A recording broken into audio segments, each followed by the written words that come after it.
The psychotherapeutic rebirth of a neurotic going through therapy, which is hopefully all of us, is like a member of Alcoholics Anonymous.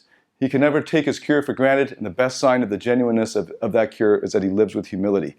And I submit to you that all of the knowledge, or I don't know if it's facts, or I guess the thoughts that I'll be presenting here, the ideas, are submitted humbly as another journeyman on the way to death, living life as best as I can.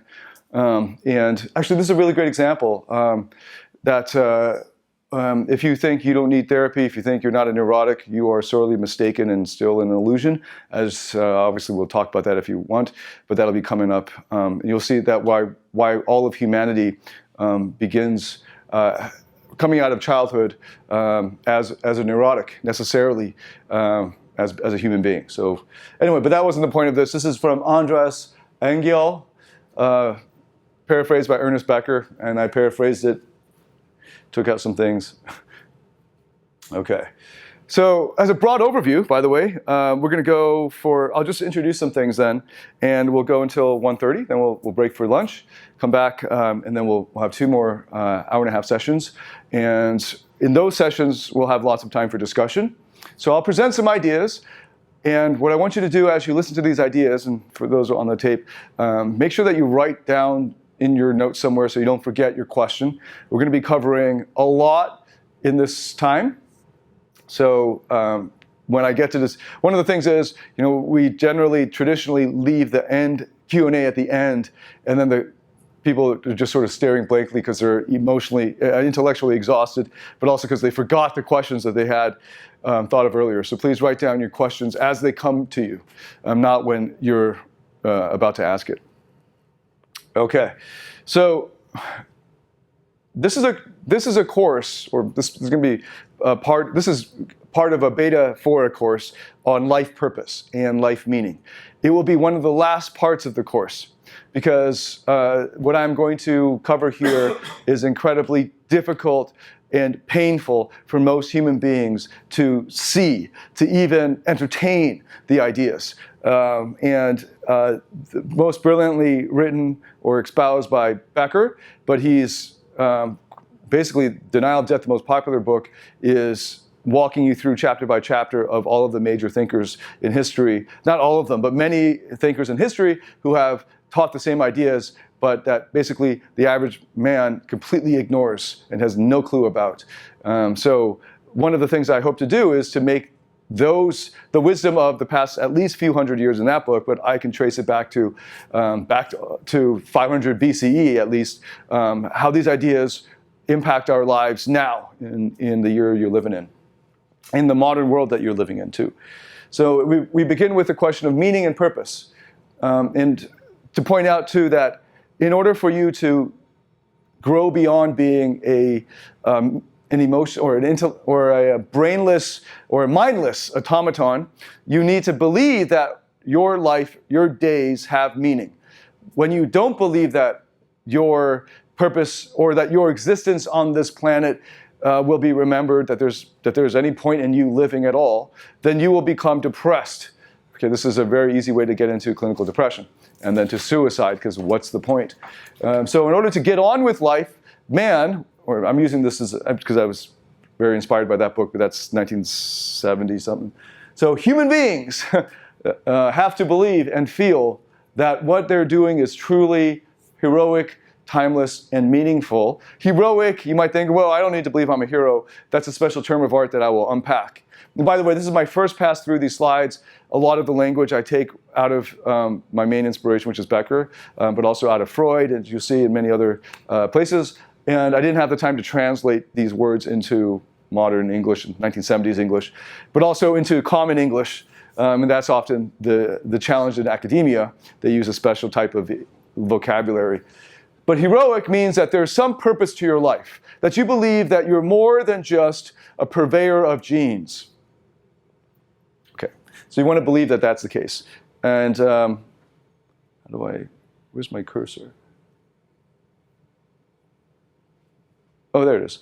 Okay, so let me read you a quote that encapsulates the central problem. Everything painful and sobering in what psychoanalytic genius and religious genius have discovered about man revolves around the terror of admitting what one is doing to earn his self-esteem. So you think that, excuse me, it's really cold in here now. What inner game is about self-esteem, and you find out what I'm about to tell you is that's part of the problem. The search for self-esteem is part of the problem. And actually, it is a sign of the problem. Okay. In what psychoanalytic genius and religious genius have discovered about man revolves around the terror of admitting what one is doing, what one has to do to earn his self-esteem. This is why human heroics is a blind drivenness that burns people up. In passionate people, a screaming for glory as uncritical and reflexive as the howling of a dog. That's what you will see me do. Okay, or that I have been doing, that no one really notices, but that I have been feeling inside for years. In the more passive masses of mediocre men, so sort of like the arrogance of the academic, but it is disguised as they humbly and complainingly follow out the roles that society provides for their heroics and try to earn their promotions within the system, wearing the standard uniforms, but allowing themselves to stick out, but ever so little and so safely, with a little ribbon or red boutonniere, but not with head and shoulders.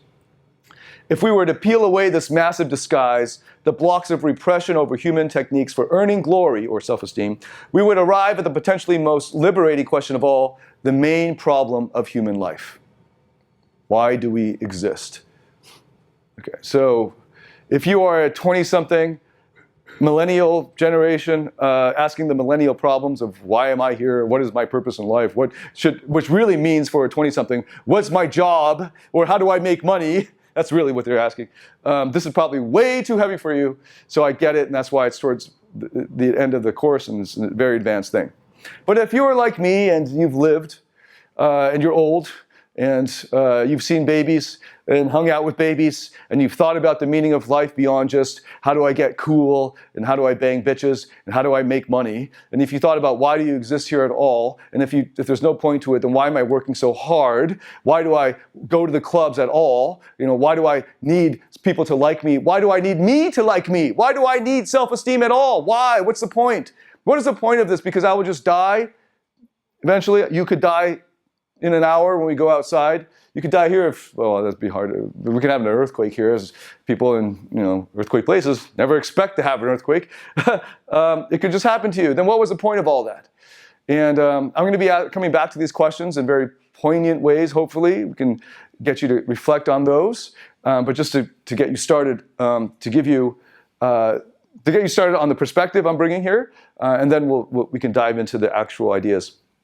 So the standard view, what I call the uncritical view, is this. So you already know that children have anxiety growing up, and most people say, yeah, I can understand that. Now, if you've been following my work at all, you know about trauma, you know about the formative childhood years, you know about shame, and you know about growing up on that. And one of the reasons why there are a lot of other people in New York City I could have invited to this as guests who were former dating coaches, who were very high level, very experienced dating coaches. But I knew that if they came here, we'd have to struggle on slide one. I'd spend 4 hours on slide one.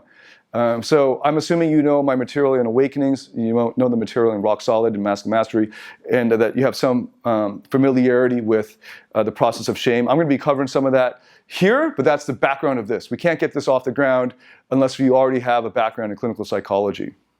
But so you understand that first phrase. Yes, children have anxiety growing up, and even the people who don't know anything about psychology, they can understand that. Yeah, I get that. So what we're referring to is that the first separation, the first trauma. So the child pops out of the womb and has what most psychologists call a separation, the first big repression of pain. But anyway, let's bracket that. We don't need that for our argument. But comes out and is needy physically, and of course emotionally as well. That's been proven. And insofar as intellectually happens, intellectually as well. And at some point, so then he gets, if it's a healthy household, he gets all his needs met. When he's tired, he gets fed, picked up, and when he needs to poop, he gets cleaned up. Everything his needs are met in an almost magical way.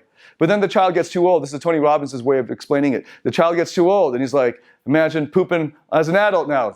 Tell me how that works out for you. That's his way of explaining the same thing. That you get old, too old to the point where you're not going to get coddled anymore. It's not good parenting. And at around 2 years old, 1.5 usually starts, 1.5 to 3 years old, you have that period of separation, of realizing that you aren't omnipotent, that you can't make a boob magically appear in your mouth just by going, wah, wah, wah. Now sometimes the boob has a mind of its own and doesn't want to get stuck in your mouth, and you get frustrated, and you don't get picked up whenever you want. You're too big, and mommy's too tired, and you're not in control of anything. And meanwhile, adults mock you all of the time. They make fun of you in cute ways. They think it's cute, but you feel like it's torture. You feel like it's an attack against your self-esteem, and you start to integrate those into who you are. And many people grow up with these insecurities all the way through adult life, completely unreflexively, have no idea that they're living as adult children still. And one of the first things that they have to do is to try out a new strategy. I can't just go wah, wah, wah and get what I want. I can try one of 3 broad strategies, which is the pleaser. I can now please mom and dad, and then I'll get what I want. I can be the rebel and say, bah, fuck you, mom and dad. And then I'll feel a sense of independence. And then mom and dad will get scared that I'm walking off on my own and they'll come to me. Or third, I can be a recluse and hide in my own thing and just sort of shut down emotionally and go and play in the corner and completely detach. So those are the 3 broad strategies. Okay, and then we try all of those. That's one of the reasons why we have terrible twos. The kid who sits down in the middle of the restaurant and throws a big tantrum is trying out the rebel strategy to see if that works. If mom and dad are good parents, that won't work. But sometimes it does. And sometimes if the child falls down and cries, the parents all come, right? And so Tony Robbins talks a lot about that as well, where you get rewarded for showing pain, for being in pain. And that, to our uncritical minds as children, gets integrated, assimilated into, well, the term is imprinted into our formative consciousness. And we grow up with that, right? So these are what, again, I'm just going to reference because we got a bunch of guys who just went to UPW, and as did I. These are decisions. That's a big trigger word, term of art for Tony Robbins. Decisions. Your life is made up of decisions. And then in the old process, which he didn't do on this one, but many of you know, is what I changed it into books. So he had videotapes, right? So you go in the bubble of your life and you get these books out, and then during that process, you go back, you float back to the earliest decisions you made. He uses that word, decisions you made as a child on what life meant. When mommy didn't come, when you were laughed at, when you tried your best. What was the decision you made? You made the decision that if I'm not a certain way, I won't get the love that I need. I won't get the attention that I need. So you start to become that way. And then you go through another set of decisions when you go to school for the first time. You have to fit in, or you're going to get bullied or made fun of. So you make another decision. And all of these, what psychologists call false selves, begin to appear. So you have this true self, which is basically still a 3-year-old boy, and then you start to branch off. In an extreme case, you have schizophrenia. True, like full-on multiple personality disorder is when you branch off completely in a completely different personality. But many of us just act differently. And we start to think differently because we're acting differently. And that whole thing forms a new personality. But with the same voice, more or less, right? You don't change eye color. But that's the example, again, of Tony Robbins. But in some severe cases, the break is so drastic that your eye color will change because you're thinking so different. The brain is sending new signals to the rest of the body. Okay. That's some of the background that I'm assuming here for the rest of the slides. So the uncritical view, the person who hasn't learned this, you begin teaching him that, and maybe he goes to UPW and doesn't know anything else, and he's like, yeah, I get it, children have anxiety. But if the mother does a good job, the child doesn't get fucked up, it's secure. And so I've made this mistake of, in previous masterminds, of going over some of this material and then saying, it's possible that there's a secure view. The secure view has to be earned. It's not something you just fall into. A great example is the spoiled woman, the spoiled girl who thinks she's a princess. Her dad raises her as a princess, and then all her relationships are going to be horrible because she's always going to be comparing the boyfriend or the husband to the way her dad treated her as a princess, and that can't happen. So even if you have a great household and everything, all of your wishes were granted, you've now been fucked up. Right? So at some point you need to meet adversity, but as kids we never get the coaching. So no matter what, you're fucked up. So there's no shame behind that, by the way. And the faster you come to admit that, the faster you will grow and become secure. But you don't become secure accidentally. You don't become mature by accident. So I made the mistake of just presenting, here's the secure view, because everyone wants to know, okay, David, for hours you've been telling me how messed up I am, but now I need to know what I should be like, and I hear secure, and then some guys hear the secure and like, oh, I'm that way already, and then they walk out of the room thinking they're okay already. And that's one of the biggest mistakes I made as a teacher or as a coach, to allow you the illusion that you're okay already. You're okay in the sense that everybody is fucked up. So in that sense, you're okay. There's no shame. That's what TR likes to say about, Tony Robbins likes to say about, you're not broken. You're right, because everybody's broken. That's why you're not broken. Every car is defective. That's why your car is not defective. It's just not that great, right? So, but it hasn't grown up. It hasn't grown up. That's the problem. So in these NLP guided meditations, we regress you to childhood, earliest memory, take that book out, and then grow up with these memories. Now 5 years with these memories, now 10 years with these memories. What does he say? He says, now looking back on your life, don't have those, are those memories dark, bright, or brighter, whatever. And you say, it's so bright, I need sunglasses. Why? And he says, isn't it interesting? It's never too late to have a great childhood. So I'm just showing you've already been programmed, you guys in this room, most of you, on what I've been teaching, but you didn't know because you didn't have the theory. The way to break the cycle and to grow up is to regress you to childhood and to grow up with new decisions about what everything meant. You don't do that by accident. Nobody does that on the way to school. Oh yeah, I fell down and I suddenly see a whole new past. Right? That would be like incredibly psychotic. So there's no way, I don't want you to leave thinking I'm secure, like I covered attachment styles, avoidant and anxious, and some guys are like, well, I'm secure. You're not fucking secure if you're here. I can look in your eyes and I see you're not fucking secure, and this is my last-ditch attempt, my Hail Mary attempt to prove that you are not secure. Because nobody is, not even me. Nobody is. And I can prove it to you in your life, but that might be offensive to you. I'm thinking about some guys, right, who aren't here in this room. Right, so, but, whatever, right? That's their life. Let them fuck it up. And so I will be systematically walking you through why, and I'll take myself as an example, that life is a paradox about death. So, but the uncritical view. Fear of death is not a natural thing for human beings. We are not born with it. We come out of the womb and we love life. We don't think about it. Our brains are not formed or well formed. So we just know about drinking and eating and pooping and being held. And as we grow up, we dream about Tonka toys or whatever the cool toy is these days. And we have no thoughts about death at all. It's sort of like the Buddha, right? And then the Buddha at some point when he, as a prince, a sheltered prince, sneaks out of the palace and sees the four sights, right? And one of them is a sick man, and the other one's a dying person. Right? It's like, what is that? I've never seen it before, because his father sheltered him from all of those things. And then that began his quest as an ascetic to leave the kingdom and basically ends up becoming Buddha. Right? So the uncritical view is there is no fear around death. Later on, as we get older and somebody in our circle dies, then we start to think about death. And that was my uncritical view. I had a high school friend or a middle school friend who died while I was in high school, well, we were in high school, at a gymnastics meet. She just fell down, brain aneurysm, dead, within hours. And we were all so shocked. We get there, but we're kids. We're like 15, 16 years old. Hormones raging. We're still like, ooh, who's cute? One of our friends fainted, but then we had a party after. Basically, we all went to her best friend's house, and we drank Kool-Aid, and we just chatted as if nothing happened. We got to skip school that whole day. Totally uncritical about the real meaning of death and life. And then in my early 30s, one of my good friends from church just dropped dead. And that struck me then, and I was very sad. But then we went on with our lives and didn't think about it much. The uncritical view is death sucks, of course. It happens. It happens to some unlucky people. It doesn't happen to me. It's not me, it's that guy. I walk on the street, I drive my motorcycle, I'm not going to die. It's the guy next to me who's going to die. Sucks to be him. We run into war in World War II, not thinking that we're going to be the ones who get killed. That guy's going to get killed.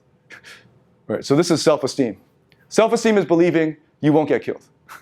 That you're okay. I'm going to get to that. That's a very controversial thing to say. So obviously, if you have very traumatic experiences, if you were raped as a baby, whatever, everyone's going to agree, oh yeah, that's really bad. That's going to make you morbidly fixated on the anxiety of death. Yeah, but most people are free from it. I don't have that problem, David. I'm going to go for lunch now. See you later. Okay, so my attempt to, in a bit of hyperbole, is to say, if you have a brain at all, everything I'm going to say to you is about why you exist. And I just know that many of you watching this may not understand this, so you should probably watch this 10 times. Or after the first time, just play it in the background, play the audio in the background, and just have it going in the background. And as you live your life, as another person in your life falls down dead, you can keep coming back to this, and maybe it will start to sink in.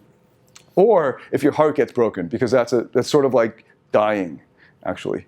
So the actual view, and I reference the denial of death as a great guide through this.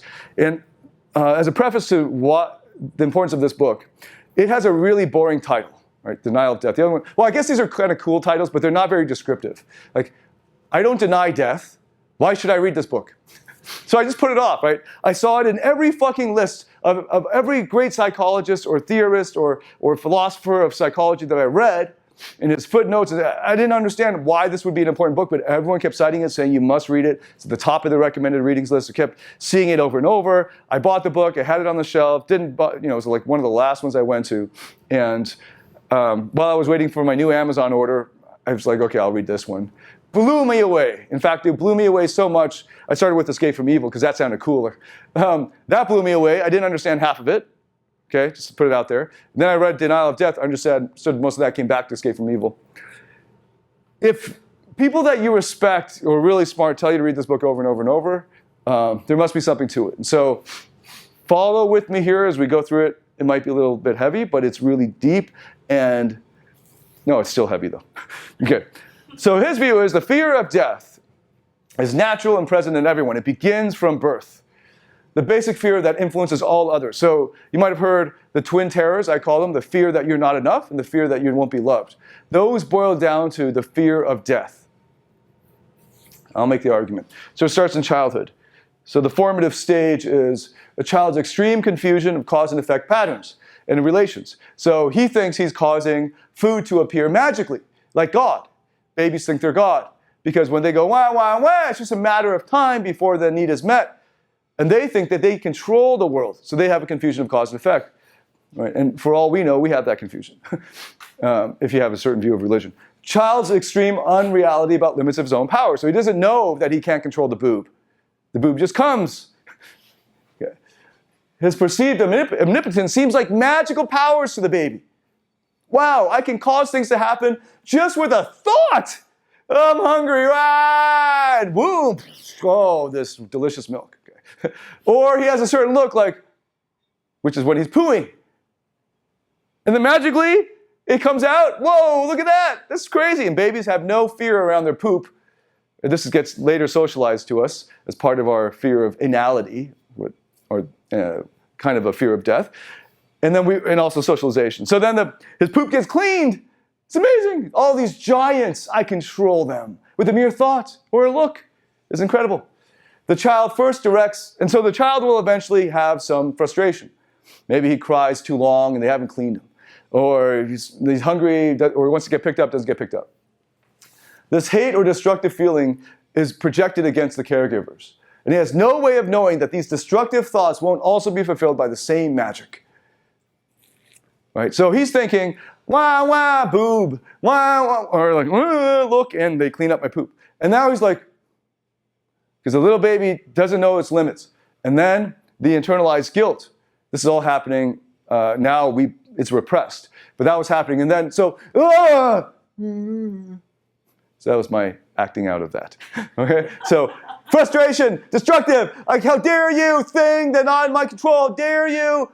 Oh, I feel bad because I want it to die and I can make it die. Like God, with the mere thoughts. Okay, so this is developmental psychology, and then we don't. So we internalize that guilt.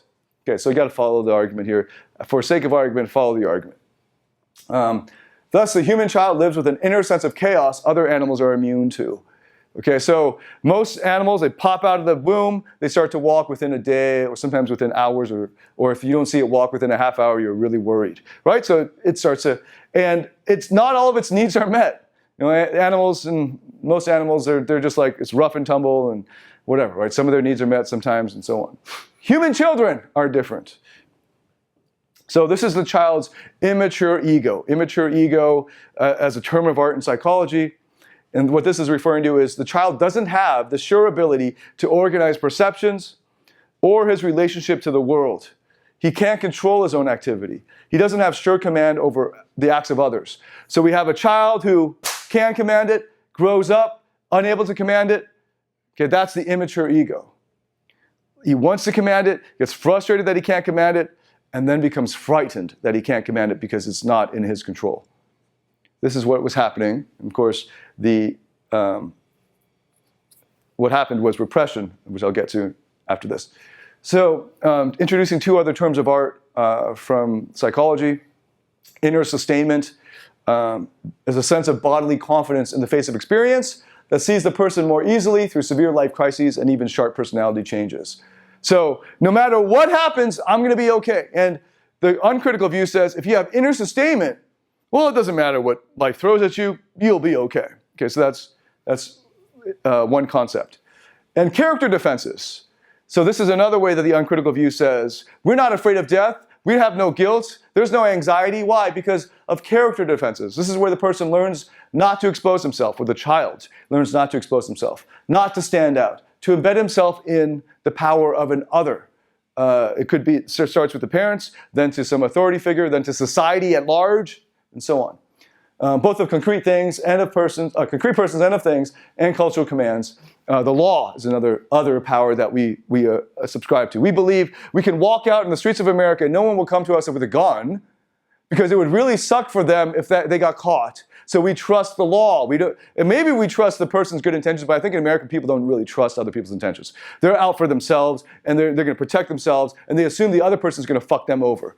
So insofar as we have laws and police to enforce those laws, we're okay. Right, then it becomes lawless once those are removed. But we believe this. All right, we have to believe it in order to sustain our life in this universe, in this world, the modern world. The result is that he comes to exist in the imagined infallibility of the world around him. You drive down the road and you don't think the guy coming in the other way is just suddenly going to swerve and crash into you. My mother lives with this fear. She's always like, David, don't get too close to the divider. It was like the dividing line, right? It's like, he just has to plunge ahead. And what he does is he plunges ahead in a compulsive style of drivenness in the ways of the world. So you come to me and you come to the self-help to learn how you can make more money, how you can get more energy, how you can live longer, how you can get bigger muscles, how you can get more girls. These are the ways of the world. You go through it in a compulsive style. And when I stop and pause for you and say, that's a stupid question in and of itself. The goals that you are pursuing are the problem. You don't listen, you don't hear me, you check out. And then I refer you to other people who can rip a hole in your ass, because your ass is covered up, and then rip a hole through it so you can properly excrete. Just seeing if you're awake. Okay. And you're like, no, close that ass up. Close that ass up. So the reason is because of repression, and sometimes the repression is so strong that nothing can break through it. How does the child cope and grow up functioning with all of this? Now, let me bring it, we're going to get into the next slide. So it's really bad. So hopefully I've shown you I think up to this point I've only talked about basic trauma theory. So what is he coping with? He's coping with the fact that he's finding out he's not in control, that the self-esteem is not something that he naturally has, and then I haven't brought in death yet. But the basic question is, how does a child grow up and function with this reality? The fear of death then varies in intensity depending on the developmental process. So obviously, if he was beaten as a little baby, he's going to have a much greater fear of death. But no matter what, we have a fear of death. That's where we get the fear of the loss of love. Why? Because if you lose love, then you lose the support and the resources and you die. Fear that you're not enough. If you're not enough, then no one will come and love you and then you will die. At the root of it, it is the fear of death. Why are you so afraid of death? Obviously, you're afraid of death. Okay, so that fear of death as a baby, and then as we grow older, gets transmuted into a process of making our way in the world. That's the bigger argument. See, the uncritical view is viewing the human from the side of disguises and transmutation of the fear of death. The uncritical view is, let's assess the human being based on how much money he makes, how good he looks, what else have we got? The people around him, the girls, whatever. However you assess other human beings, it is on the other side of transmutation. He's already transmuted his fear of death. You're not assessing him on anything else. You're assessing him on the ways of the world. Okay, so what you're looking at when you look at a man is not his true self. You're looking at his transmutation, his repression, the results of his repression. And so we have man's existential dilemma. These are the two horns, 1 and 2 in the dilemma. The first is he has an awareness of his own splendid uniqueness, in that he sticks out of nature with a towering majesty. So you want to believe you're special. I don't mean special snowflake special, but that you actually matter, that there is a you at all, that you're special, you're different. You're different from everyone else somehow. You're different. You ever see those sci-fi movies where, what was the one with, there was one with, that was clones and stuff. And it was, who's the guy who played Magneto, the young Magneto? Famous actor. You guys know X-Men, the movie? Okay, you guys know Magneto? Okay, that actor, right? So what's his name? No, that's, he plays a... Oh, the old guy? That's the professor. Right. That's Patrick Stewart. That's not the one. No, the young ones. He's won an Academy Award. What's his name? Oh, the guy with orange hair? Yeah. He was in the movie about sex. It was just sex.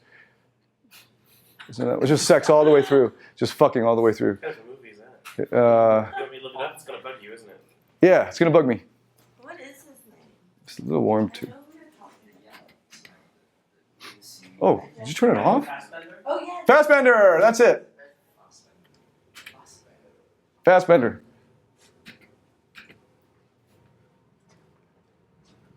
Okay. Awareness around the splendid own uniqueness. Right.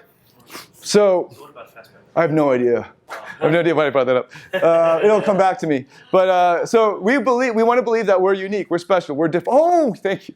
There was a movie that I watched in an airplane, as I've watched most movies in airplanes, and he was a fighter. I can't remember. And then he fought, and then he found out he was a clone. Assassin's Creed. Thank you. So yes, video game. So here's apparently you're. Oh, what was the deal with that? Is it because he's the character that you play in the video game and you keep dying and then a new one comes? Is that the idea? Who's seen Assassin's Creed? Watched it on my flight. Who's played it before? Oh, do you know? Okay, so I don't know. For some reason, Michael Fassbender was a clone, and he gets to the 2/3 or 3/4 through the movie, finds out he's a clone, and he's like, "What? No way!" Right? And then he's like, "You're the 5th or whatever. You're the 15th one or whatever." Right? And then he starts to feel bad about himself. But then he wants to make himself special. I'm different from all the other clones because I will actually save this thing or whatever, right? I forget what it is. And then at the end, he actually is different. He's a clone, yes, but now he gets badges or something like, at the end of the movie, he's like, now special clone, right?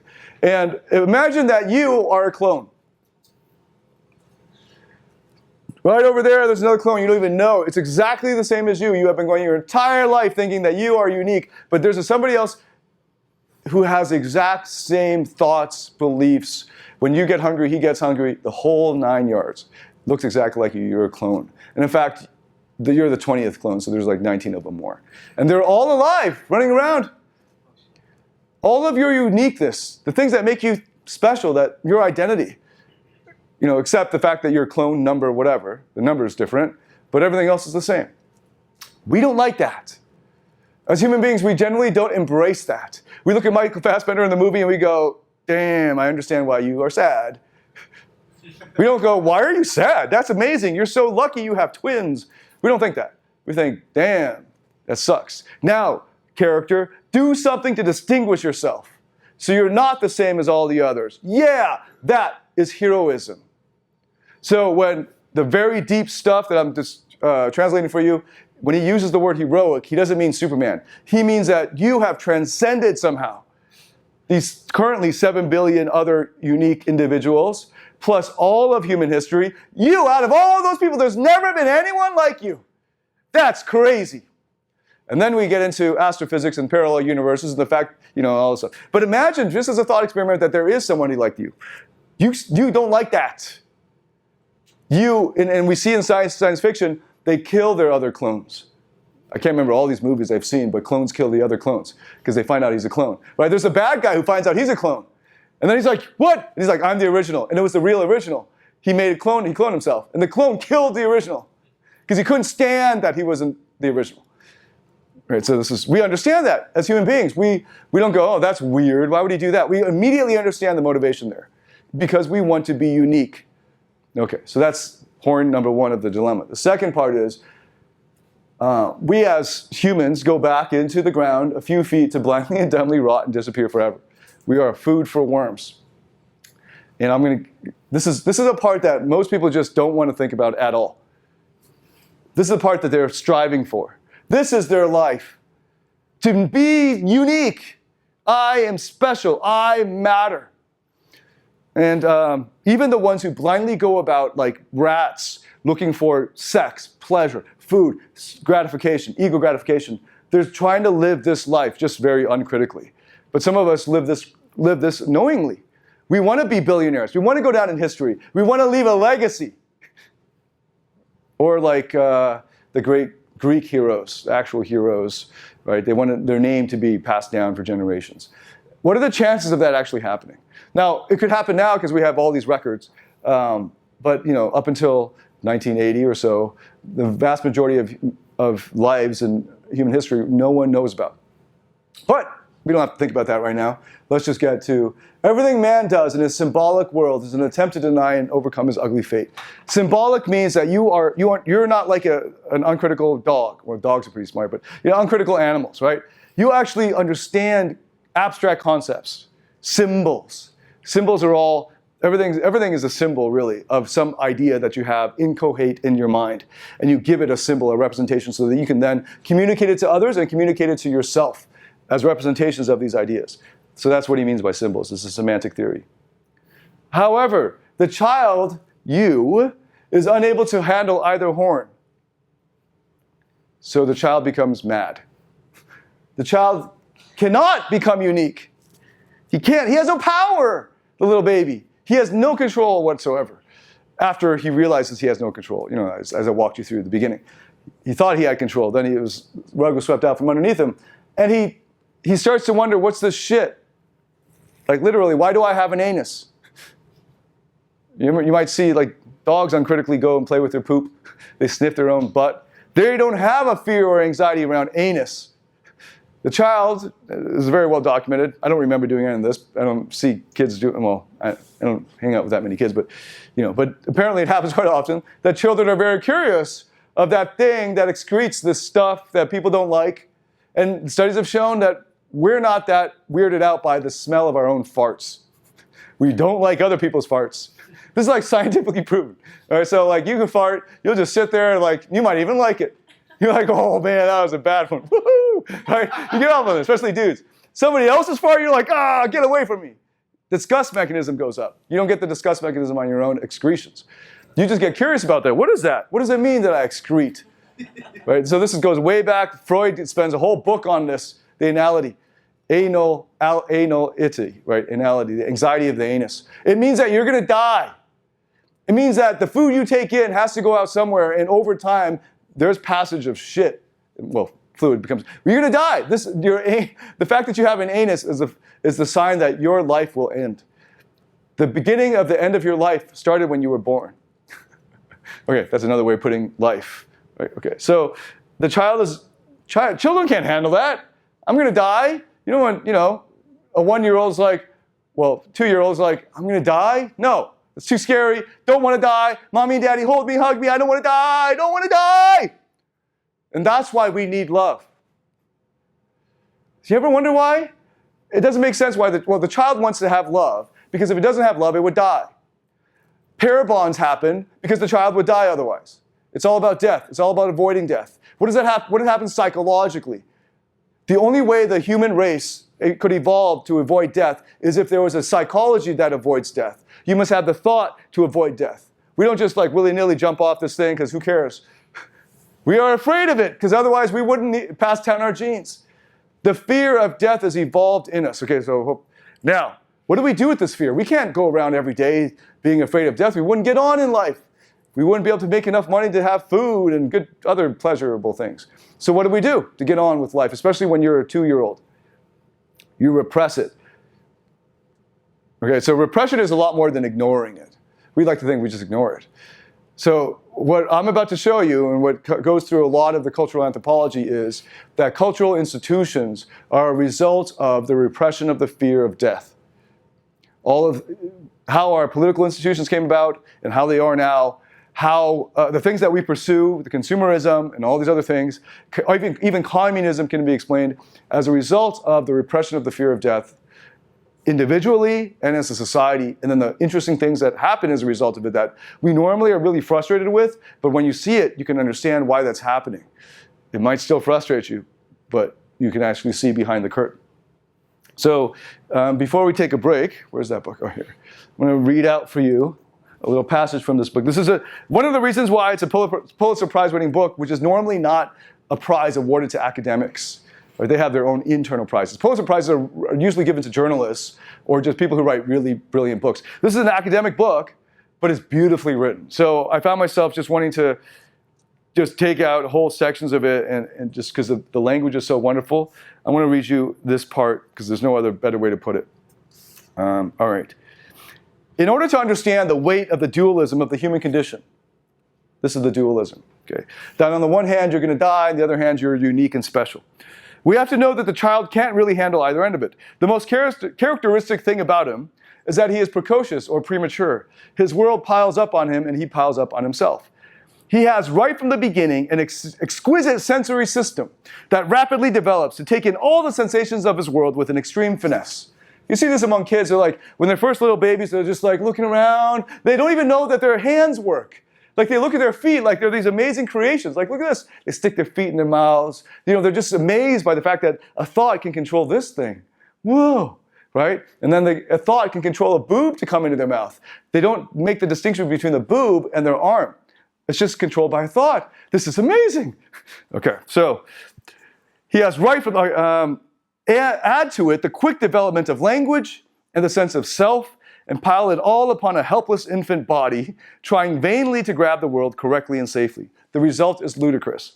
The child is overwhelmed by experiences of the dualism of the self and body from both areas, since he can be master of neither. He is not a confident social self. He is not an adept manipulator of symbolic categories of words, thoughts, names, or places, or especially of time, that great mystery for him. He doesn't even know what a clock is. A little baby who can't express, he can't use language. Nor is he a functioning adult animal who can work and procreate, do the serious things he sees happening around him. He can't do like father in any way. He is a prodigy in limbo. In both halves of his experience, he is dispossessed. Yet impressions keep pouring in on him, and sensations keep welling up within him, flooding his body. He has to make some kind of sense out of them, establish some kind of ascendancy over them. Will it be thoughts over body or body over thoughts? Not so easy. There can be no clear-cut victory or straightforward solution of the existential dilemma he is in. It is his problem right from the beginning, almost of his life, yet he is only a child to handle it. Children feel hounded by symbols they don't understand.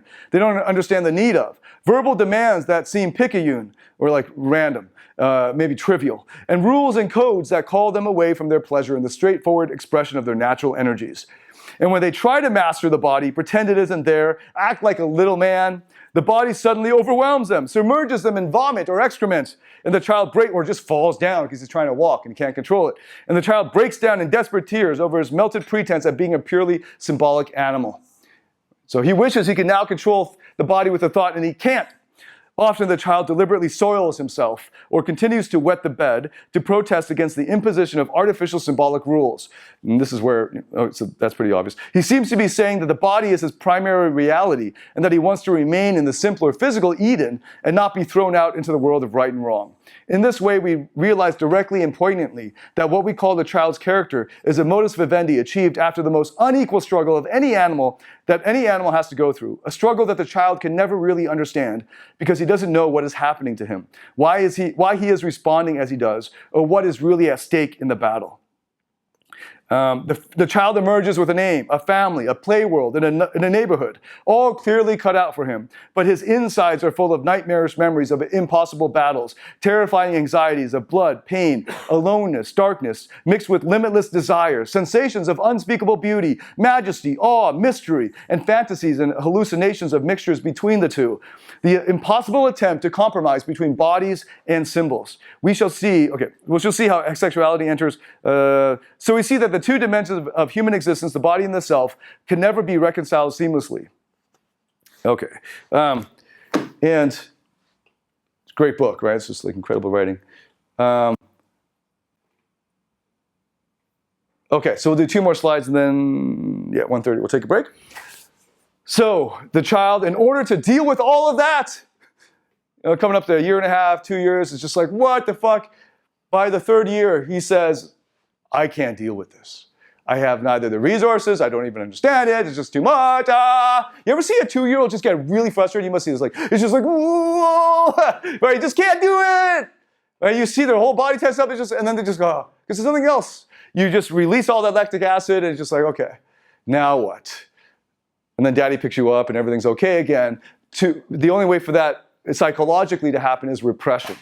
It doesn't happen just once, of course. It happens over and over and over. Let's focus on these little things like what flavor ice cream I like. Not the fact that I can't control the poop that keeps dribbling down my leg, and I don't know if daddy knows. Okay.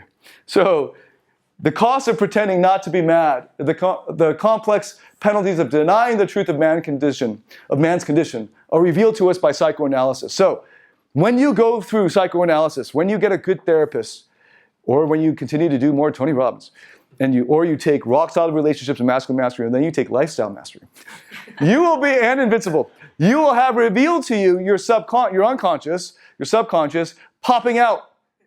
We undo layers of it. All right, and each time you go through it, more of it comes out. More grief, more repressed memories, more crying. It's called grief work. It's like your analysis is not working unless you cry.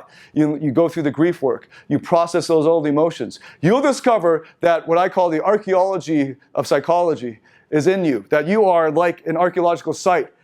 Many layers of sediment down. There's all of these new things that you didn't even know were under there, and you're way up here. You're like looking for dinosaurs down here. You have dinosaurs. And as you go through psychoanalysis, these are real things that are happening, that you're experiencing, you're seeing. You're like, whoa, when I was a kid, my mom did this to me. Don't even remember that. That's why I'm acting this way now. That's why I'm repeating these patterns now, because my dad was like this, or I saw my dad interact with my mother like this, and when I was young, I decided that that's how it had to be. And you see that in layers and layers and layers. Sometimes you stop them prematurely and you don't grow, right? But you're an archaeological site. Those are the costs of pretending not to be mad. The average person, I've been saying this over and over in Man Up episodes, and it's cool, it's starting to sink in. I say everybody needs therapy because we are human beings. No one gets mature by accident. We just pretend we're mature. What's an example of I'm going to get to this later, a well-adjusted man, a well-adjusted adult? He goes to work. He shows up, sits behind a screen, does his work, gets a paycheck. On the weekends, he meets his friends. Maybe he'll get married and have kids, and now he's very much like an adult, right? In the meantime, he's not ever thinking about his life. He goes all the way through his death. I mean, he goes to 70 years old, starts to think about, oh shit, I'm going to die. I better put aside some money. I better not get all this lost by inheritance tax. So he starts to give away as much of it as he can to his kids while they're still alive. And then eventually he dies in fear. Sometimes they die with their family surrounding them in a kind of numbing thing, like, okay, this is it, I am dead. And they die. That's a well-adjusted man. That is madness. That is somebody who is dumb. And that's okay. I think in the end, one of the conclusions is, be dumb. Go back into the matrix. Let's plug you back in. Because coming out of the matrix is too scary for most people. Now, there are artists, there are creative people who see it, and they try to get out of it in a different way. I'm going to show you what that is like. And many of us in this room are like, we're taking the artist solution. But most of the world is taking the well-adjusted average man solution. And some of you are stuck in between. Okay, so you're not happy either way, because you're taking the well-adjusted man, but you're too smart to just buy into that illusion. So you're over here and trying to make something of it, but you don't understand why it's so hard over here. Okay, so this is part of the madness. The explanation of evil that men have wreaked upon themselves in the world and human history is the toll that his pretense of sanity takes as he tries to deny his condition. That's a big thesis in Escape from Evil. I've bracketed that part because we're already going, death is enough for us for now. We don't have to think about evil. So human character, there's too many points on this slide. Human character is the vital lie. So much of self-help is get self-esteem, build your character. I know because I was teaching the same thing, and to a certain extent, to a certain type of audience who are beginning in this journey, that's what you need to tell them. So it's sort of like Jordan Peterson's, clean your room, dust the Cheetos off your chest, get out of your parents' basement, and get a job, right? So just like, get on with life. Well, if you're talking to somebody like that, you do not want to go here yet, because they're still animals, basically, right? So, but human character is the lie that allows you to live. That's why it's called the vital lie. So you got Maslow, who writes very eloquently about the fact that we are simultaneously worms and gods. Maslow talked a lot about this dilemma. Many of you don't know. All we know is about his pyramid, right? His hierarchy.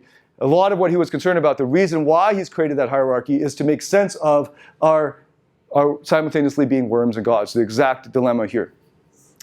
The formation of human character as study of human self-limitation and its terrifying costs were the result of dealing with this vital lie to ourselves. Man lives by lying to himself and about his world, and that character is a vital lie. The character the personality that you then develop, it is an illusion for yourself to deal with the repression of the lie of the fact that you are insignificant and that you will die at any moment.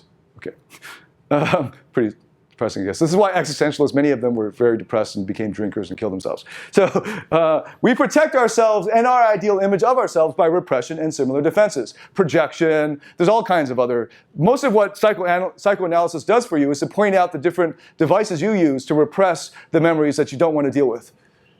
Or the realities that you know, but that you've shoved deep into your unconscious. And here's one way, projection. Here's another way, transference. Here's another way, idealization. Here's another way. And emotional vampires, narcissists, and so forth have repressed so deeply. This is the theory. It could be genetic. With psychopaths, there's an argument it's genetic. But narcissists have repressed it so deeply that they can't get out of it. And so therapists give up on them and they just medicate those people. Just make sure that they don't harm society.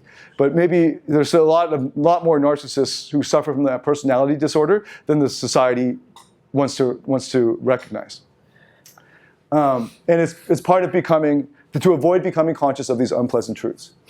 So character is a neurotic defense against existential despair. Before we get into total repression, so you might think, oh, this is so depressing. It gets worse. But before we do that, it's time for lunch. So take a break. We'll try to forget death by eating and having a good time and further numbing. Right? We're getting plugged back into the matrix. Hey, let's have a good time now. Okay, so let's do that. Forget all this stuff that we were thinking about, or we can discuss it, and we'll get some good food. So I'll see you when we come back to the video.